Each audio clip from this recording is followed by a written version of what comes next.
Welcome to the Mile High Podcast. This is your host, Dr. Daniel Knowles, coming to you from an altitude of 5,280 feet, where we expect you to be in September 21st to 24th. RiseUpToMileHigh.com. And make sure you hit the subscribe button on this podcast so you never miss any Mile High tip.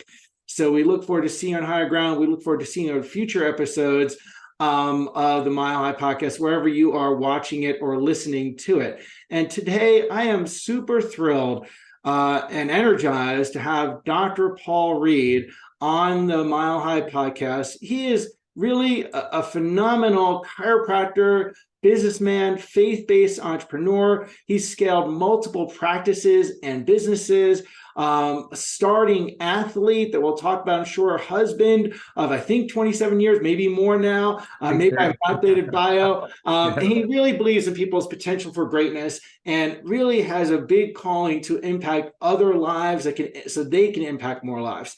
So thank you and the founder of ChiroFest, which we will talk about as well. So Dr. Paul, thank you for joining us today. Yeah, thanks for having me on, Doc. I appreciate your time. Yeah, thank you. Well, we appreciate your time. And, I see you and the things you post and share on social media, wanting to help chiropractors lift themselves up to impact more lives. I find it inspiring. However, what I don't know is how you found your way into chiropractic. How did you find your way into this world that we both share and are passionate about?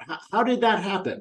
Man, it actually, and I think it's a lost thing, but I actually had a chiropractic experience.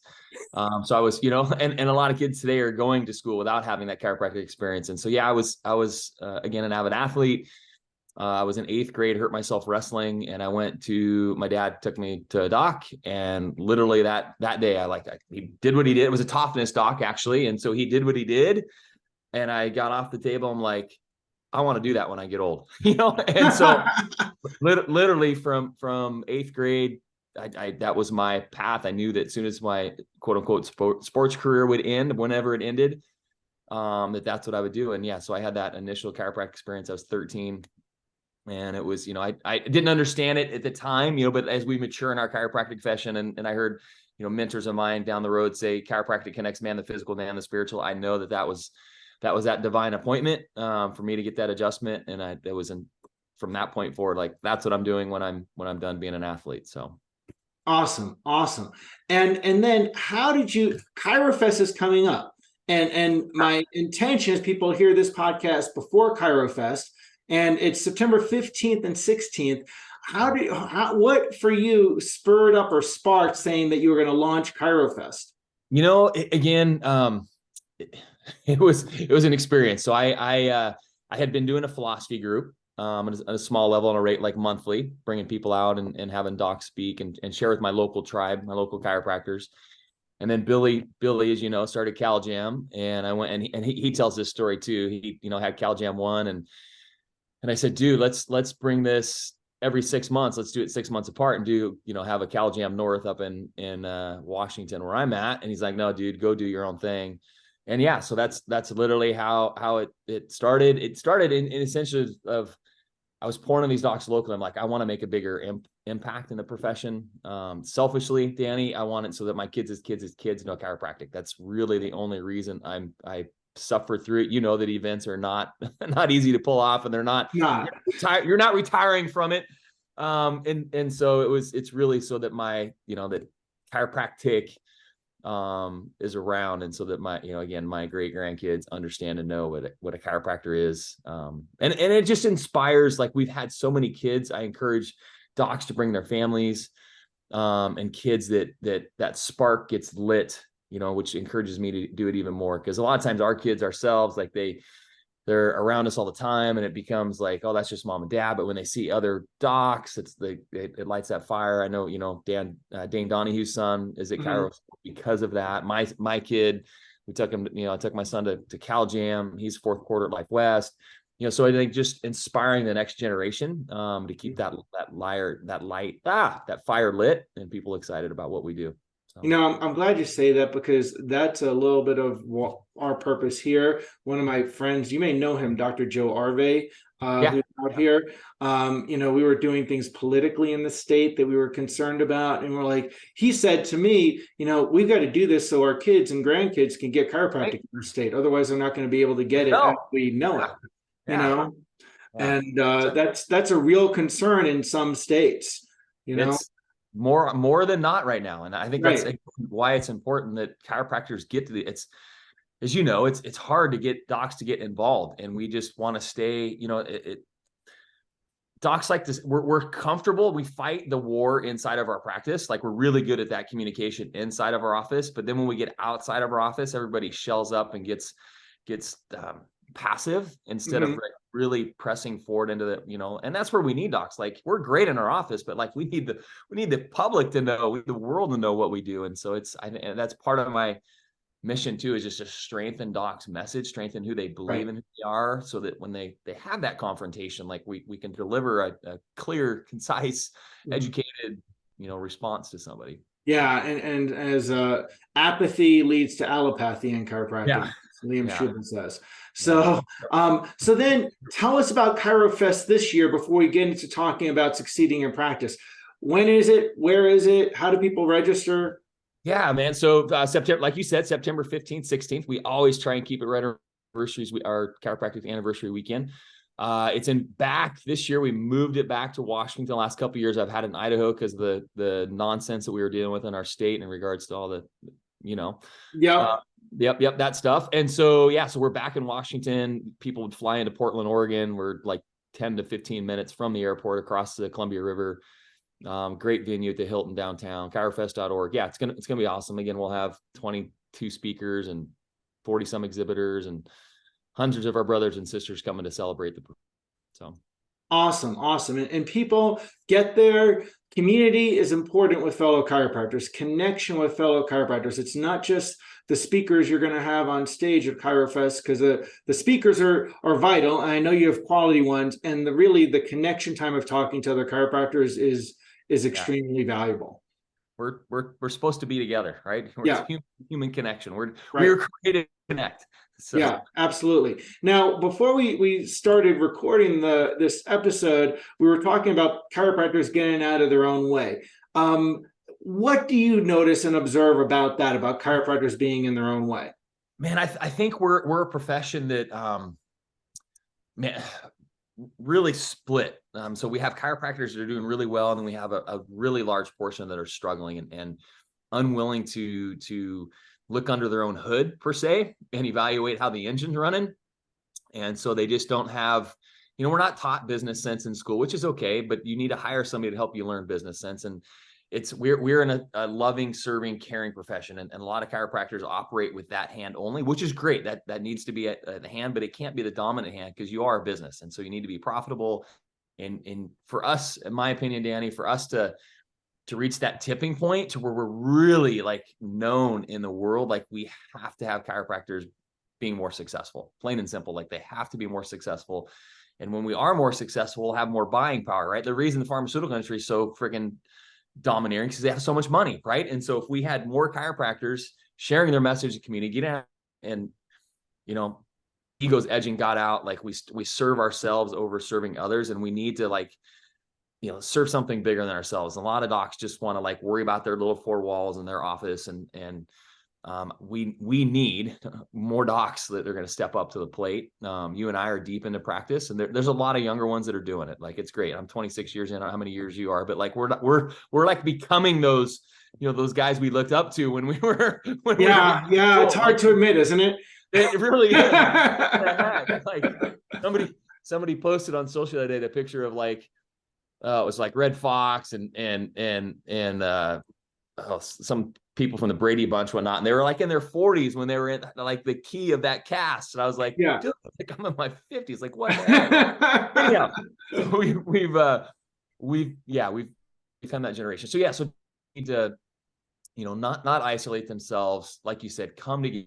There's so much power and strength in uniting with like-minded people, and then going back and getting out of your own way and sharing the message to the masses. Yeah, absolutely. And I'm feeling that 25 years in practice in Colorado, 2 in South Carolina. So yeah, so we're right. We're pretty close to the same. Yeah, I'm coming up on 26 in February. So yeah, it's like what the heck? Yeah. So now success. What are some of the qualities you observe? Because you've had associate doctors, you have multiple office. What are some of the qualities you see in the most successful chiropractors? One is being willing to learn, being a learner, and being open. Like nobody wins, and nobody maximizes their success if they're just so set in their own ways and not open to listen to somebody to find a new way. So I think first and foremost is being willing to learn, becoming a great communicator. We have to be communicators in our profession. Like, some of the professions that parallel us have did that up front. We didn't really do that necessarily up front as well as we could have.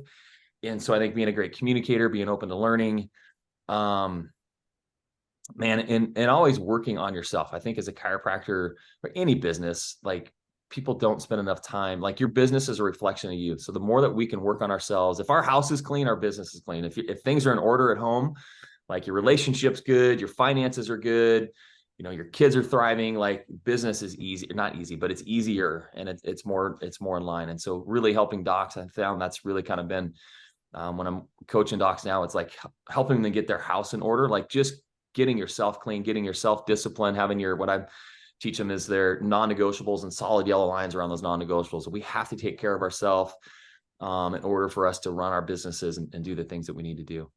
Yeah, absolutely. Absolutely. Do you feel like it's important for people to have rituals in those business and personal and fitness areas? 100%. Yeah. Rhythms and patterns and rituals and disciplines. Yes. Amen. And 1,000 times over. And so, yeah, finding and everybody's different. I'm really working with docs now on rhythms. Like if somebody's an evening person versus a morning person, like don't force, it's great. Like I'm a morning person. So I had years of like doing my disciplines in the morning, but that doesn't work for some people. So finding a rhythm that works for them, but it's just the consistency, right? The consistent, persistent pursuit, like finding that discipline, knowing, first establishing things that you have found feed your body, mind, and spirit. Like we have to have those. And then, like I said, drawing solid yellow lines around those and making sure that it's a non-negotiable. I need my 10 minutes of X. I need my 45 minutes of X, whatever it is. And putting those in your calendar so that you get them done, because yes, your rhythms, your disciplines, your habits build who you are. And so crafting those into your daily schedule is important. And what are some of yours? Man, quiet time, reading, fitness, time with my bride, like, kind of usuals, but I don't miss, like I don't know about you, I miss some of that stuff. I'm just off. Like I'm just off, so I'm like, and I don't like being off. So I'm like, all right, I'm not going to miss, so it's, Yeah. If something misses my exercise time or a little bit later than the day start, then my whole rhythm shifts. Yeah. I feel off, so I got to make sure I do it. Yeah. Yeah. And I love that you called your wife your bride. I do that all the time. After 27 years, it's great to hear that. 30. You said I need to update that site. It was 30 in July. So. Oh, wow. So all right, there we go. Good. Good. Even better. And, even better. We met when we were freshmen in high school, so we've been together forever. So that's process of going from a solo doctor to one team member, 2 or 3 team members, associate doctors, scaling into multiple practices. What are some things that are important along that path that make those steps happen? Yeah, you got to have a system and a process. That's the only way you can scale is have a reproducible system and a process. So everybody knows and expects their responsibilities and understands them.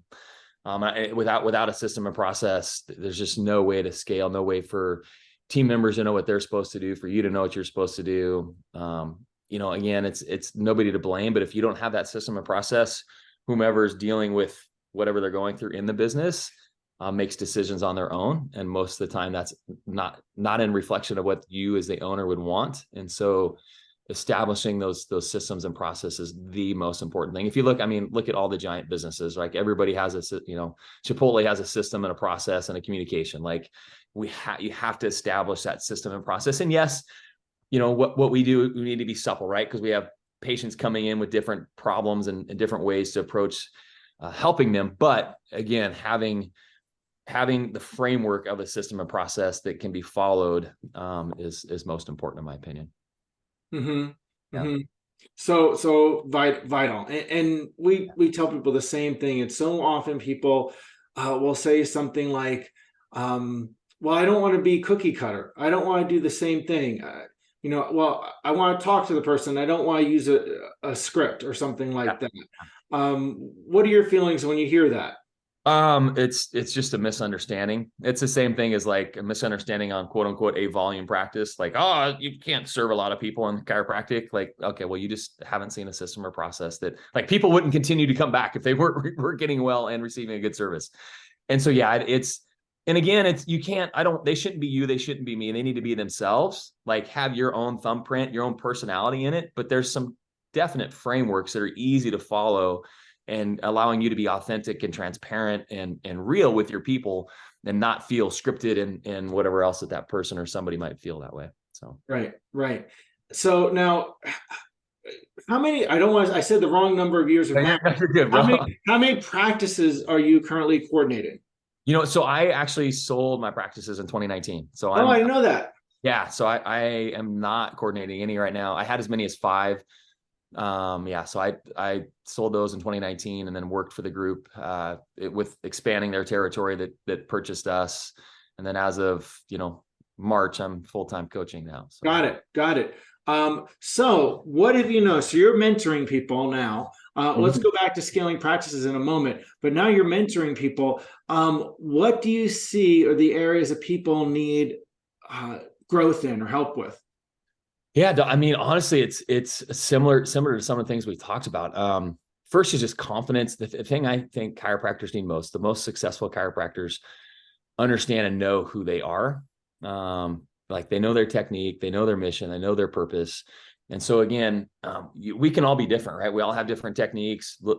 Philosophy can kind of be our core, but then there's some branches you can do based on your techniques. But I think understanding and having conviction about who you are first is like the priority. Like so many docs enthusiastic and they try to be a little bit me and they try to do and they try and be a little bit of somebody else. And then it's just, there's no, they don't succeed at a high level just because they're always changing and trying to be somebody else instead of just really being who they are, getting clarity on who you are as a chiropractor and then establishing the framework that works for you in your business. And then educating yourself on chiropractic, like I think is a missing piece is docs don't put the time in to understand what they do. Like it's, and they can still be successful without that, but the higher level docs understand the science, understand the research, able to communicate that back to their patients.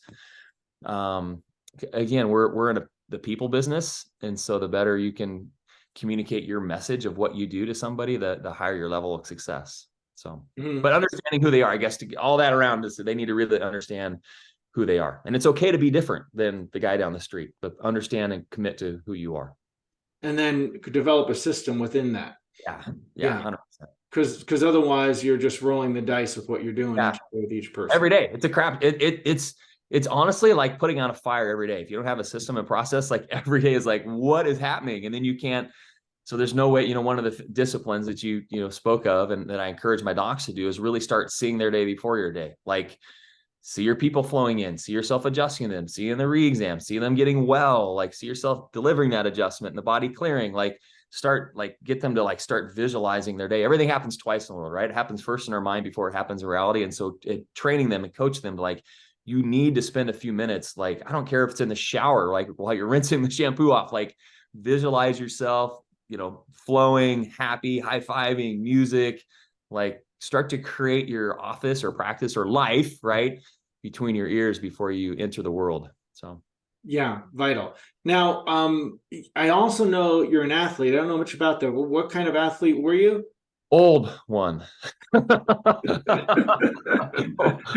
old one. No, I played football at Washington State, back when it was Pac-10, now it's Pac-12 and now it's nothing. So hopefully they figure that out and revitalize it. So did some of the strategies, skill sets, disciplines as an athlete transfer to business? 100%. there's some people that are not fans of sports, and there's some reasons to not be in today's age, but I think sports teach young men and women life skills, discipline, commitment, teamwork. You have to learn to communicate. You got to learn to rely on somebody else for doing their job. That's the other thing is I see as chiropractors, we want to be all things to everybody and keep changing our hats throughout the day. And then there's things that somebody in your practice are better at than you. So delegate that thing to that person. Right. And so, yeah, so I think sport teaches us so many life/business skills that's amazing. And I encourage, even on small levels, like even little kids running around chasing butterflies on the soccer field, like they're learning something that's going to transition as they become an adult. So yeah, super important. So where did you go to chiropractic school? I don't have that. Do I have to say? No, I went to Western States. Well, so you went to Western States. Well, you're in that region of the country, and that's understandable. Because sometimes people go what's close to them because it's easy. Not necessarily the best outcome, but that happens. But I know people that go to schools that may not focus on our principles, but then become phenomenal chiropractors. So then how'd you find your way to chiropractic foundational principles? Yeah. So my starting with that first toughness doc, and then the doc that took care of me all through high school, was a Palmer grad. And so he, obviously had green books and poured the principle into me. And so I kept myself, then as I was so he took care of me in high school. And then I had a high school buddy, that when I was in college, he was a couple years older than me. He went to chiropractic school, got out, and he was super principled in his practice. And so I was around principled chiropractors. Even when I was at Western States, that buddy that I was speaking of, he started a philosophy group locally, similar to what I picked up after he discontinued it. And so I got to hear Joe Felicia and like some of CJ Mertz and like all these greats when I was like in chiropractic school, right? So I was just around it, and it became part of my DNA. Again, when you're going through school and even seeing a principal chiropractor, you get it, but don't understand it till you really get in it. And so I had my foundation was from my doc and around others. And it's probably safe to say that may be part of why it's important to go to ChiroFest. Like, you find that going to those things helped you grow. Yeah. Amen. Yes. 1000%. Being around, man, and just being at events like yours and mine at CalGym and Tim's, like it just, being around like-minded people and other successful people, like it elevates who you are. Like you just start like, right. We resonate at a higher level. Like we're vibrational beings, right? And we have energy. And when you're around those other people, like you automatically you increase how you're resonating. And so it's just so important. It helps you find your way, helps you stay convicted in who you are, help build your confidence in who you are, because you get beat up all day, every day, right? People are outside of your practice 24 hours, 50 minutes or whatever, being lied to in the pharmaceutical industry and all that. So you have to continue to when you come to events, like you go back with a little more vigor, like a little more spiz, a little more vigor, enthusiasm, passion, and those things translate into success. And I think people need to be getting dipped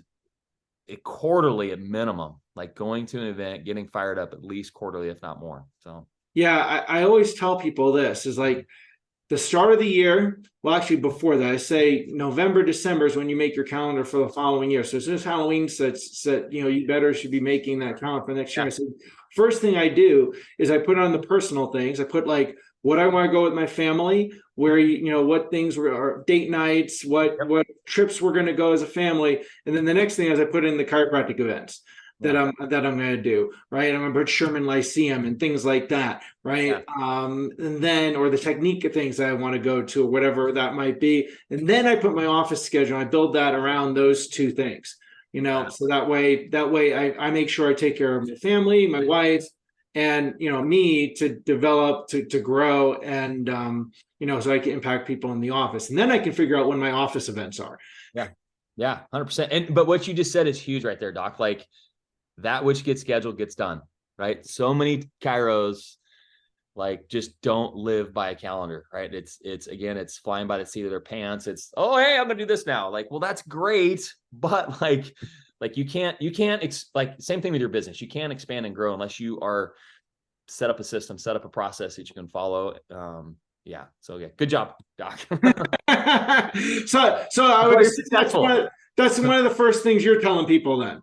Yeah. That's, you have to, and that's why you're successful. So yeah, got to do it. Yeah. Now, what are some vital things that you would tell this person to help them further expand their potential for greatness? Man, we all have more inside of us. Like we limit ourselves and our abilities. And so I think, again, starts with the mind, like really starting to understand and see yourself where you want to be, and don't limit your capacity. Like God's got greatness for you. Like you just have to do the work.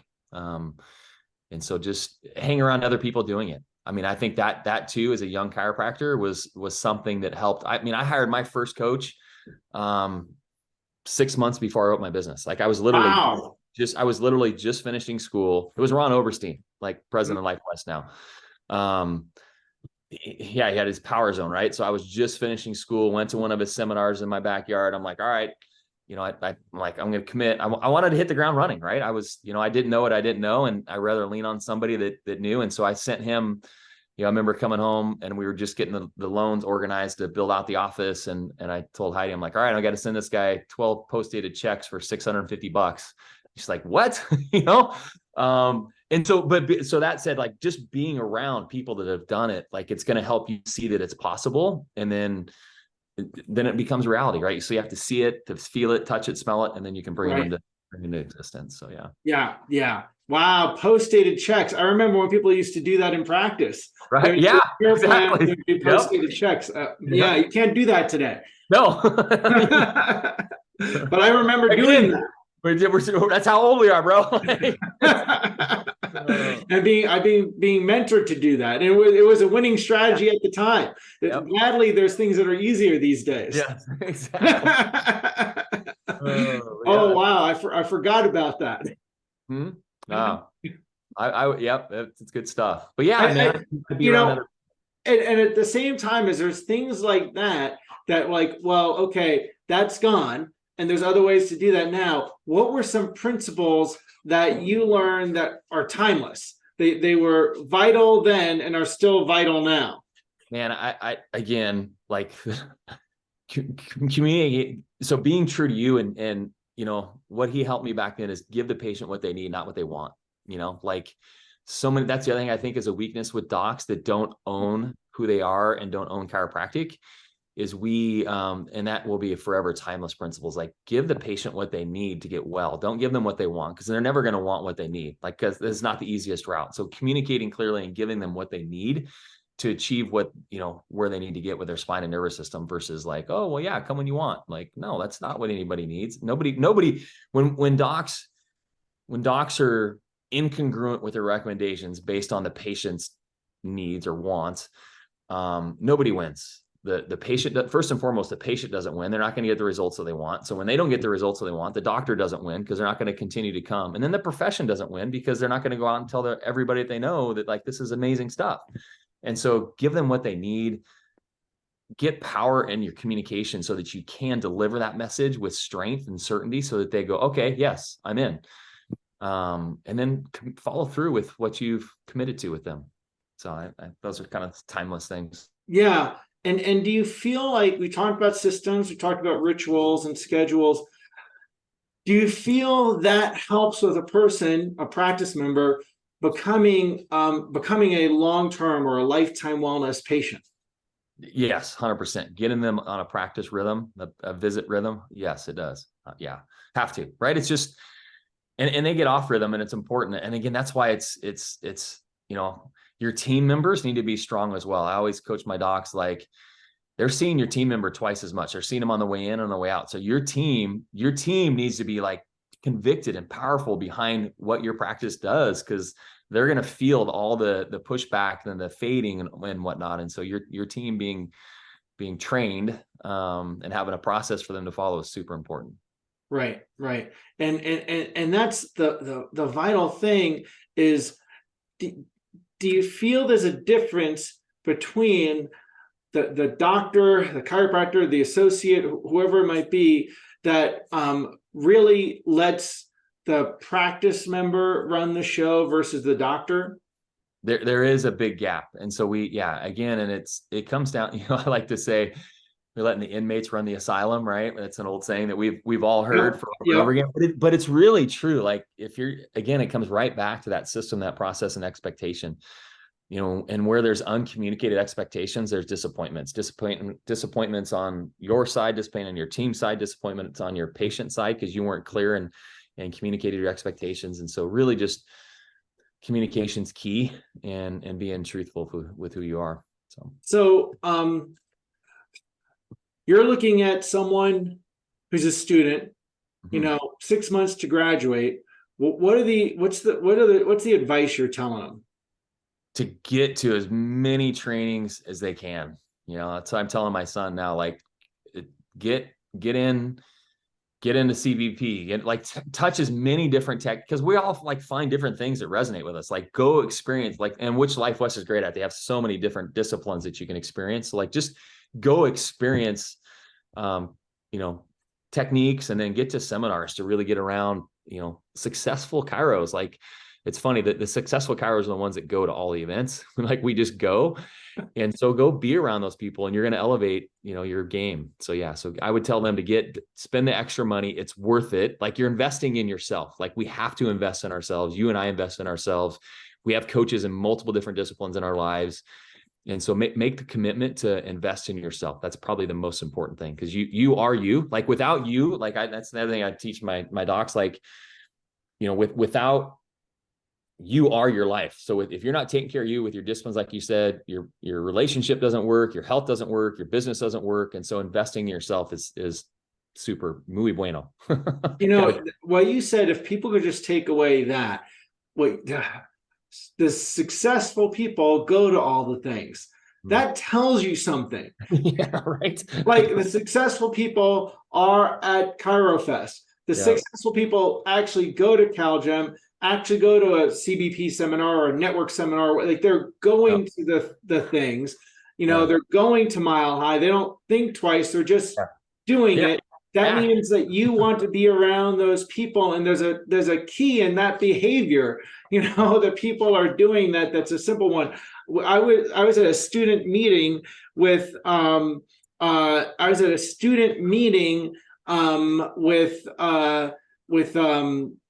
Christopher Kent for Sherman. Okay. And we were at the student meeting, and student asked, what's the thing to happen? What's the thing to be successful? And his knee-jerk response was, go to as many seminars as you can.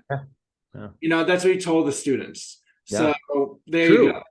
Yeah, I mean it's spot on. I mean, you just have to. Yes, that's and like you said, it is the speakers, because the speakers deliver and are giving you kind of the what's cutting edge and new, but just more than the speakers, just being around your brothers and sisters. Like that's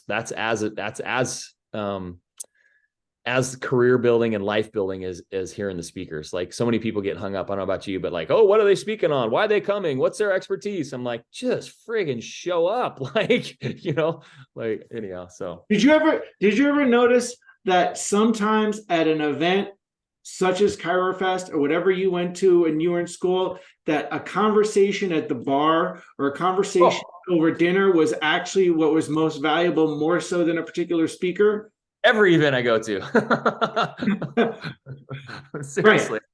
Right. And that's what I'm telling people. You being in the after party, there may be someone that you meet that is your next team member that works for you, or vice versa, or directs you to a technique, or someone that you become married to, or whatever it might be. It's again, back to the parable of, you hear the joke of, there's a guy that was lost at sea, and somebody offered him a life vest. They're like, no, I'll be good. I'll be here soon. Like those are divine appointments. And if you're not putting yourself in the position in seminars and places to have the opportunity for those divine appointments that are going to course correct your life, you're missing out. So you have to be in those environments, in those rooms, in those restaurants with people to have those opportunities. So yeah. Yeah, absolutely. Absolutely. Well, and that's yet another reason to go to ChiroFest, and yet another reason to see Paul Reed at Mile High this year. So, you've got a couple opportunities to get your fourth quarter, to be a winning fourth quarter. All right. And end your year strong to whatever location you can get to get to ChiroFest or get to Mile High. Yeah. Amen. So any last thing you'd like to share with our audience? No, man, just thank you for your commitment. Again, we need more of us doing, what you and I are doing. So thank you for stepping up the plate and traveling and hosting events and inspiring chiropractors to be better. It's, we need it. The profession needs it. The world needs it. So thank you. Yeah. Thank you. And look forward to seeing people at Mile High this year. RiseUpToMileHigh.com, and keep changing spines, lives, and minds with chiropractic. Amen.